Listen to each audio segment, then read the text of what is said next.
Marcos capítulo 6, a gente vai ler do versículo 1 até o 6. Diz assim: Tendo saído dali, Jesus foi para a sua terra, e os seus discípulos o acompanharam. Chegando o sábado, começou a ensinar na sinagoga, e muitos, ouvindo, se maravilhavam, dizendo: De onde lhe vem tudo isso? Que sabedoria é esta que lhe foi dada? E como se fazem tais maravilhas por suas mãos? Não é este o carpinteiro, filho de Maria, e irmão de Tiago, José, Judas e Simão? As suas irmãs não vivem aqui entre nós? E escandalizavam-se por causa dele. Jesus, porém, lhes disse: Nenhum profeta é desprezado, a não ser na sua terra, entre os seus parentes e na sua casa. Não pôde fazer ali nenhum milagre, a não ser curas. Se curaram uns poucos doentes, impondo-lhes as mãos, e admirava-se da incredulidade deles. Leia comigo de novo o versículo 6. E admirava-se da incredulidade deles. Amém? Olha para mim, por favor, igreja, toda a sua atenção. Eu quero trazer para você o entendimento, segundo a palavra de Deus, de que a incredulidade não é uma coisa qualquer, não é um erro qualquer.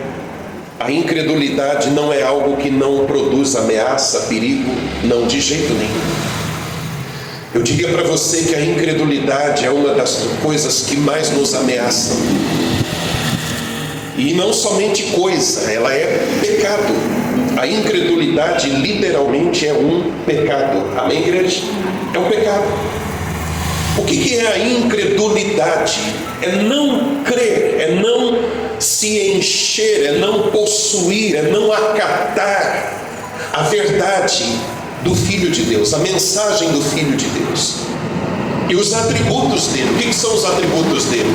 O poder, a glória, que ele é o Salvador, ele tem a salvação para nos dar, a sua grandeza, a sua capacidade. Ele tudo pode, ele tudo sabe, e ele está em todos os lugares, ele é Deus. A incredulidade é essa barreira, essa incapacidade de assimilar tudo isso, absorver tudo isso e dizer: eu creio que tu és o Filho de Deus, que tudo podes fazer. Diga glória a Deus. Isso é incredulidade. Às vezes a gente não é totalmente incrédulo, mas é parcialmente incrédulo. Eu já vou falar sobre isso. Mas de todos os modos, igreja, o que eu quero dizer aqui, a incredulidade, ela tem que ser riscada da sua vida. Eu diria mais, a incredulidade deveria ser detestada, rejeitada. Você tinha que fechar a porta do seu coração de uma vez para que esse mal nunca entre. Porque ela é muito discreta, ela é muito sutil, e às vezes a gente pensa que não. A gente vai olhar e vai dizer: prostituição é pecado. O vício é pecado, a idolatria é pecado, e a incredulidade, ela está lá no fim da fila. Não, isso aí todo mundo tem, isso aí todo mundo sente, não, isso aí não tem nada demais. Não, eu quero dizer isso para você com exemplos da Bíblia.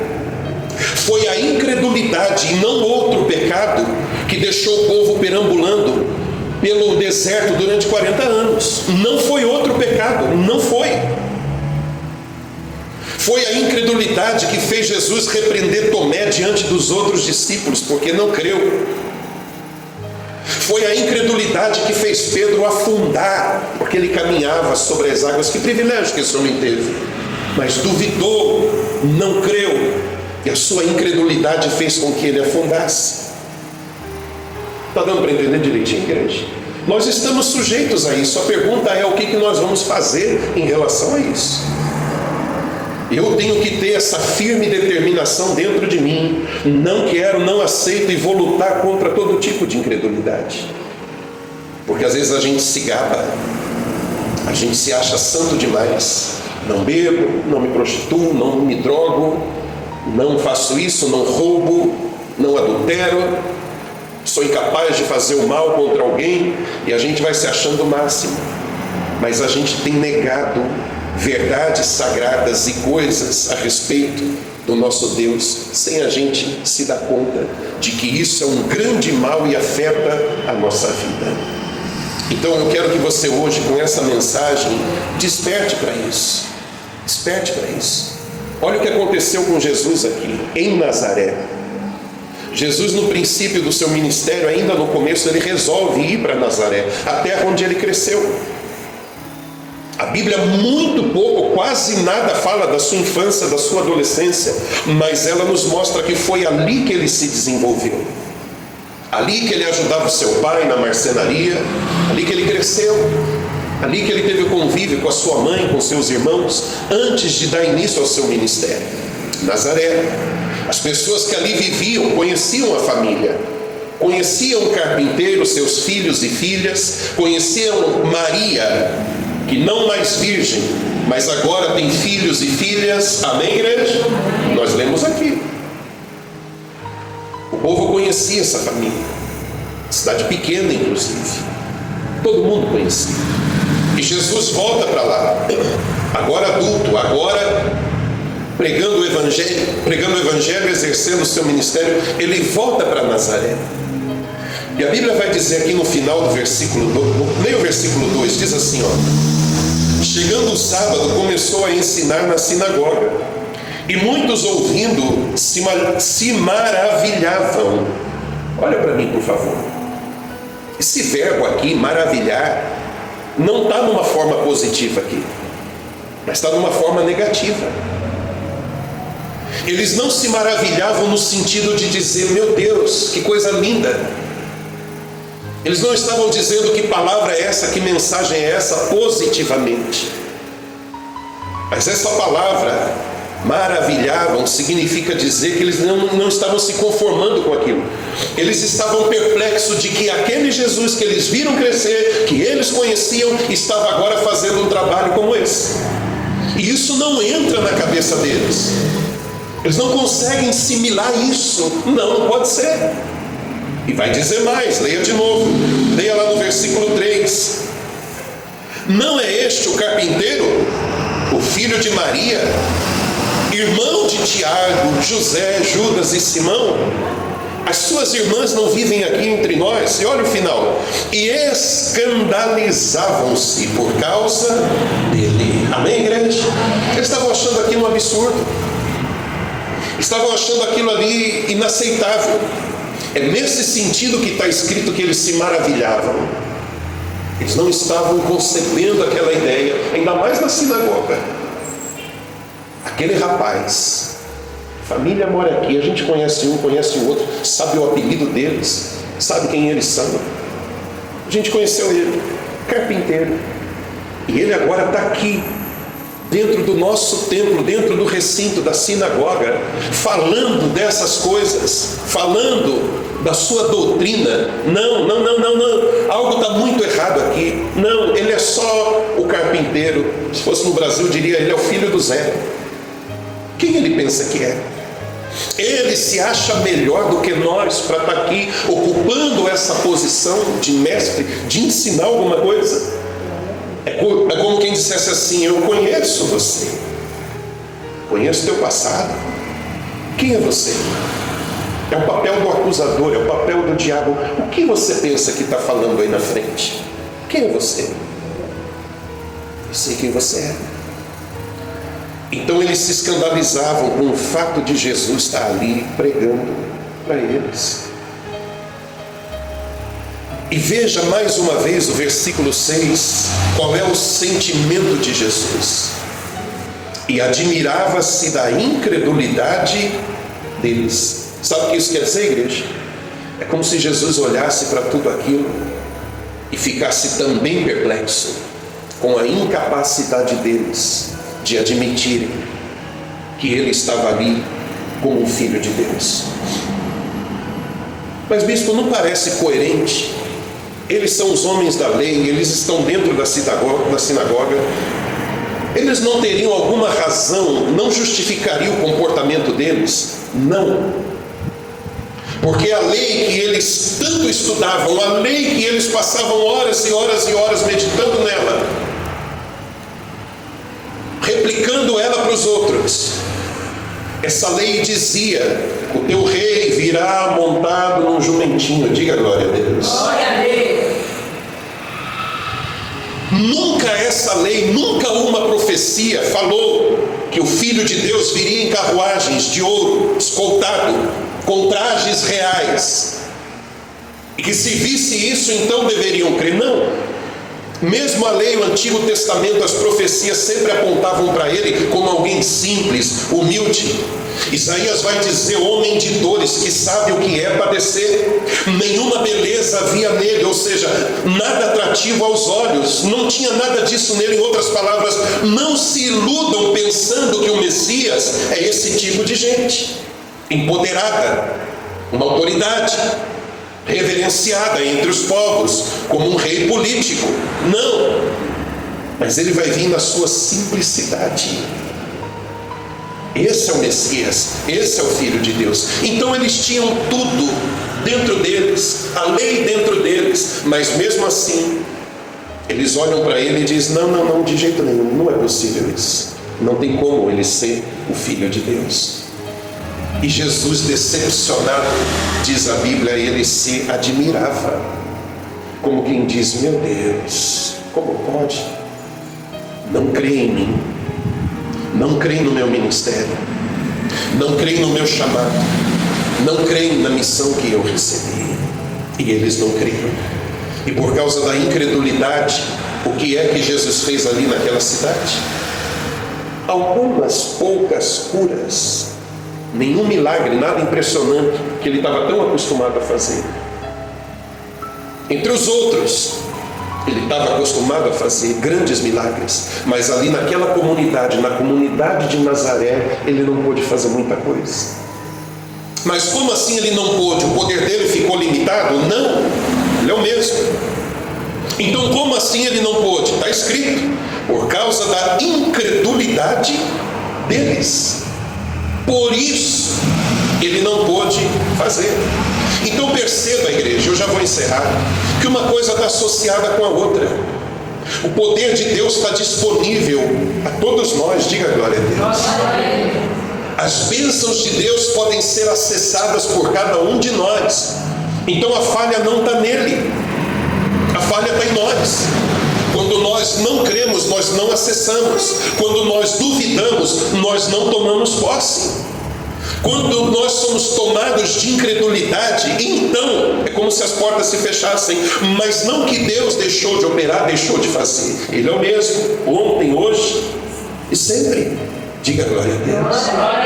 Então, se Jesus não fez em Nazaré, se Jesus não faz em Rio Largo, se Jesus não faz na vida do bispo Wander, não é porque ele caducou, é porque o povo de Nazaré, ou o povo de Rio Largo, ou esse homem aqui não está crendo como deveria crer. Está havendo incredulidade no nosso coração. Amém, igreja? E ele quer continuar fazendo. O poder está aí disponível, a glória dele está aí disponível para se manifestar. Mas a gente precisa, igreja, aqui eu volto lá no início, a gente precisa rejeitar, rechaçar de nós todo tipo de incredulidade que vem contra nós para manchar o nosso coração. Você está diante da adversidade, você está diante de uma afronta. Posso falar? Às vezes você olha para alguém falando, você fala: não é ela que está falando, tem alguém falando na boca dela. Você fala: não. Alguma coisa estranha aqui. E ali, ou você pode se posicionar como um filho de Deus, uma filha de Deus, e não arredar 1 milímetro da sua fé, mas com autoridade, ainda que seja em pensamento, ainda que seja em espírito de oração, você pode rebater tudo aquilo que você está ouvindo, e você pode encarar tudo aquilo no nome de Jesus, pela fé que você tem nesse nome, e você prevalecer diante daquela situação. Mas você pode também se acovardar. Você pode também fazer como Pedro e dizer: está vindo um vento ali, uma onda se levantou aqui, e você começar a afundar. Você pode fazer como aquele povo no deserto, onde a gente veio parar. Lá no Egito estava muito melhor. Não enxergando toda a provisão que Deus estava dando para eles. E a promessa que estava mais lá na frente, Canaã. Então eles se acovardaram, dizendo: prosseguir não vamos. Melhor a gente recuar e voltar para trás. O Egito está aqui atrás, nas costas. E eles estão dizendo: vamos recuar, vamos voltar para o Egito. Por causa do quê?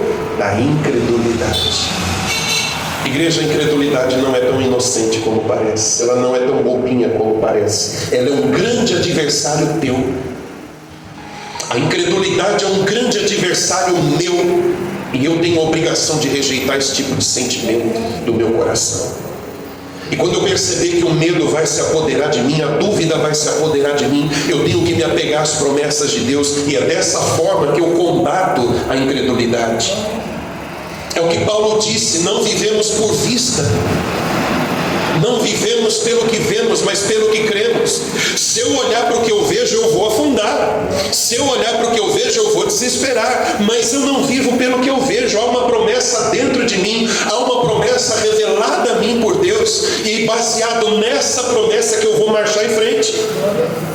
Pode onda se levantar, pode vento soprar, mas eu vou seguir marchando, porque aqui dentro há uma promessa. Glória a Deus. Eu não duvido de quem prometeu. Nem reis, nem autoridades, nem patrão, nem juiz, nem parente, nem ninguém pode invalidar a promessa do Senhor. Pode todo mundo rilhar o dente contra mim, dizendo: eu vou destruir você, eu vou fazer, eu vou acontecer. Nada disso pode fazer com que eu perca a visão daquilo que Deus me prometeu. Jesus disse para Tomé: não seja incrédulo, mas crente. Amém, igreja? Amém.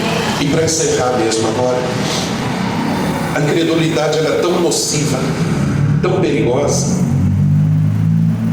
comparando a outros pecados, igreja.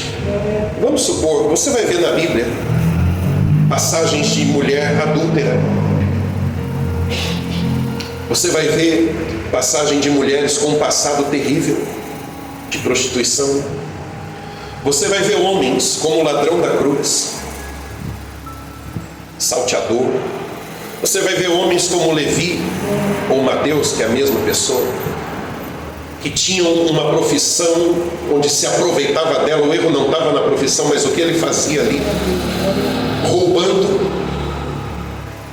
se aproveitando, um oportunista para se enriquecer em cima de gente pobre, e está cheio disso hoje. Mas todas essas pessoas, assim como eu e você, tiveram nossos pecados perdoados. E como é que tivemos os nossos pecados perdoados? Porque cremos. Diga glória a Deus. Nós cremos. A nossa fé acessa a graça de Deus. Somos salvos pela graça por meio da fé. No momento em que eu criei, a minha prostituição, a minha malandragem, o meu mau costume, o meu vício não tem mais poder sobre mim, porque eu creio. E crer é o oposto da incredulidade. Então mesmo pecados, você já vai entender onde eu quero chegar, mesmo pecados, digamos, cabeludos, mesmo pecados horrendos, são perdoados mediante a fé. Olha que coisa linda. Mediante a fé, todo esse passado é perdoado. Passado feio, obscuro. Mas e a incredulidade? Se o perdão vem por meio da fé, mas eu sou incrédulo, então eu estou cometendo um pecado gravíssimo, porque a incredulidade é o portão fechado para a fé, que salva inclusive de pecados. Está dando para entender direitinho? Então percebe que a incredulidade ela é muito maior do que aparenta. A incredulidade é muito maior do que outros pecados que eu penso serem feios. Ela se levanta como uma muralha, como uma barreira, porque sem fé é impossível agradar a Deus. Sem a fé, os meus pecados não podem ser perdoados. Sem a fé não há salvação. Então você imagina, vamos olhar para o homem da cruz, o ladrão da cruz. Aquele homem era um salteador, ladrão, entre outras coisas. Mas uma coisa ele manifestou naquela hora, e todo o seu passado foi perdoado, ao ponto de Jesus dizer: hoje estarás comigo no paraíso. A fé proporcionou a ele tudo isso. Amém, igreja? Amém. Imagina se ele não crê. Imagina se ele fica ali incrédulo, endurecido. A sua incredulidade será tão grave, mas tão grave, que ela será a causadora de outros pecados não serem perdoados. Está dando para entender direitinho? Os pecados dele eram feios, horrendos. Os pecados desse homem eram terríveis. Mas a incredulidade se fez ainda maior, porque por causa dela, esses pecados tão feios não foram perdoados. Logo, quem é pior, o pecado horrendo ou a incredulidade? A incredulidade, porque ela é essa barreira. Porque se essa barreira não existir, até mesmo o pecado feio é perdoado. Até mesmo o mais terrível pecador é alcançado, se não houver a incredulidade. Então a incredulidade é uma grande inimiga nossa, porque ela é essa barreira que nos impede o acesso a toda a graça, a toda a bondade, a toda a misericórdia, a todas as bênçãos de Deus. Ela não é tão inocente como parece. Ela não é uma bobagem como parece. Ela permite com que prevaleçam os pecados. Está dando para entender direitinho? Foi o que aconteceu com o outro. Não tinha um outro ladrão? Aquele foi salvo? Não. Mediante a Bíblia, não. Não foi.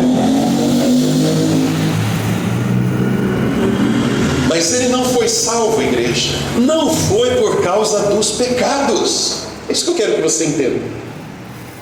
Ele não foi salvo porque era um ladrão. Porque se o ladrão se arrepende e crê, o que acontece? É perdoado. Ele não foi salvo não é pelo que ele havia cometido, não foi isso que tirou ele do paraíso, mas a sua incredulidade. Logo, a incredulidade se faz maior do que aquela montanha de pecados, porque ela impede o acesso, ela impede a obra de Deus no coração dos homens. Desculpa eu insistir, igreja, mas eu queria tanto que você saísse daqui com a compreensão plena do que eu estou dizendo para você.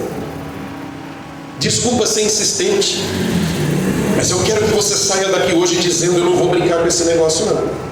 É perigoso, é nocivo, me afasta de Deus. Então você pega aqui uma montanha de pecados. Eles não são maiores do que a incredulidade. Porque se a incredulidade sai da frente, todos esses pecados são lavados, perdoados. Todos esses pecados são lançados para trás de Deus, para as suas costas, para o mar do esquecimento. Logo, a incredulidade é mais perigosa do que você imagina. Logo, a incredulidade é um pecado, um terrível pecado contra Deus. Bloqueia você, faz barreira entre você e Deus. Então rejeite todo tipo de incredulidade, e você vai ver Deus fazer grandes coisas na sua vida. Amém, igreja? A graça vai vir sobre você, envolver você. Deus vai conduzir você.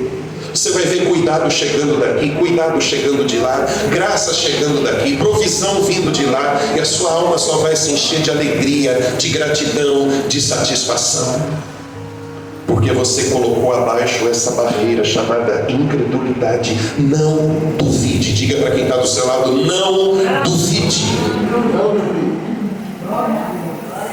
Deus quer fazer coisa ainda maior do que nós já vimos, igreja.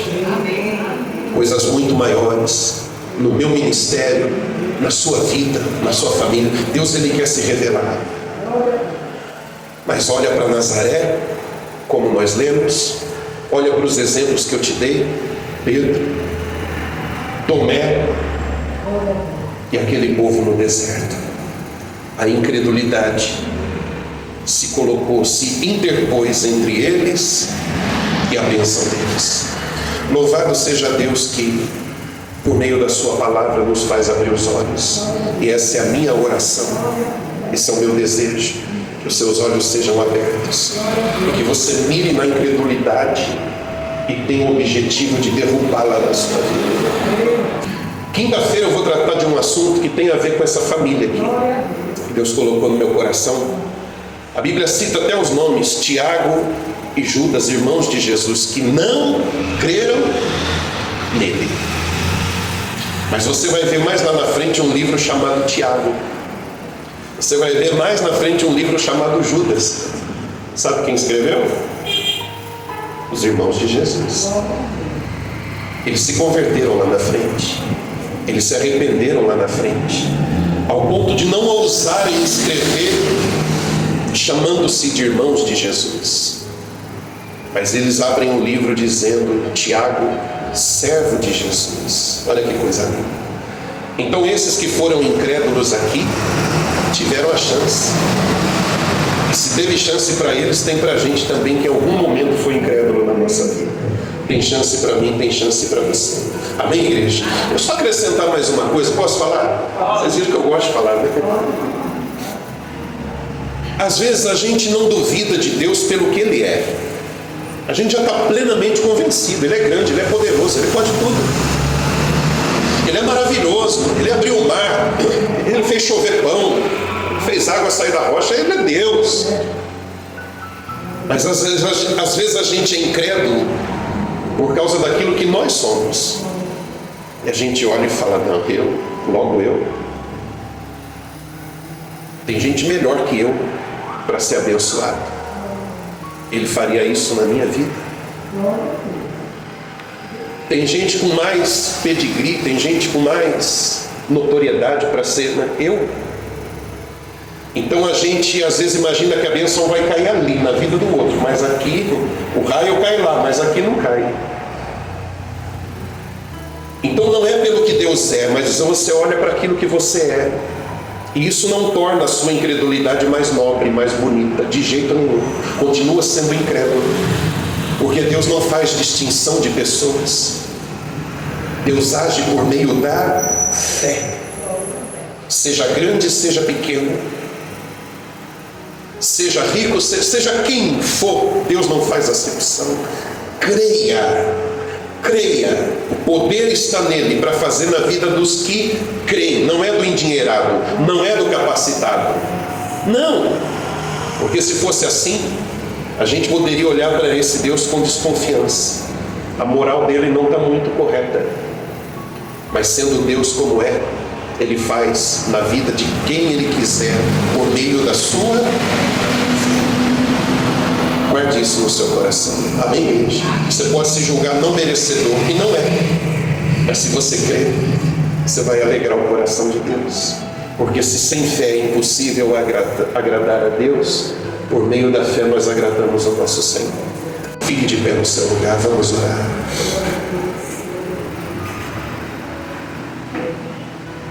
Feche os seus olhos, igreja. Em nome de Jesus. Pai, eu oro pela tua igreja, Senhor. Eu oro por cada um de nós e por mim também. Eu faço a oração que um discípulo fez: Senhor, aumenta-nos a fé. Não permita que a incredulidade sorrateiramente entre em nosso coração, de maneira sutil, discreta, nos fazendo duvidar do Senhor, duvidar das promessas do Senhor.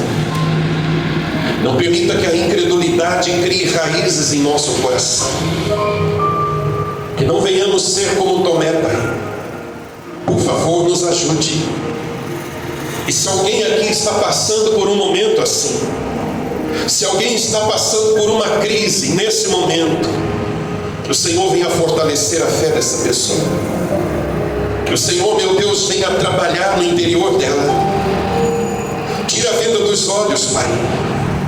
Tira o gelo do coração e aqueça-o com a fé. Que essa pessoa possa, meu Deus, enxergar na vida dela todos os problemas pela fé como já resolvidos, como já solucionados, não por ela, mas por aquele que fez a promessa, aquele em quem ela crê. Senhor, perdoa a nossa incredulidade, Pai. Não queremos ser como Nazaré, não queremos ser como a família de Jesus. Irmãos, irmãs, desperta-nos, Senhor. E a tua misericórdia foi tão grande, tão maravilhosa, que esses irmãos lá na frente foram despertados e creram. Louvado seja o Senhor. Então há esperança para nós, Pai. Que o nosso coração venha arder em fé, que venhamos confiar na promessa do Senhor. Diga: Senhor Jesus, aqueça o meu coração nessa manhã. Diga: eu rejeito todo tipo de incredulidade, não a quero comigo, eu a desprezo. Eu quero a fé no Senhor, nas promessas do Senhor. Diga amém. Glória a Deus e glorifique o nome de Jesus. Amém.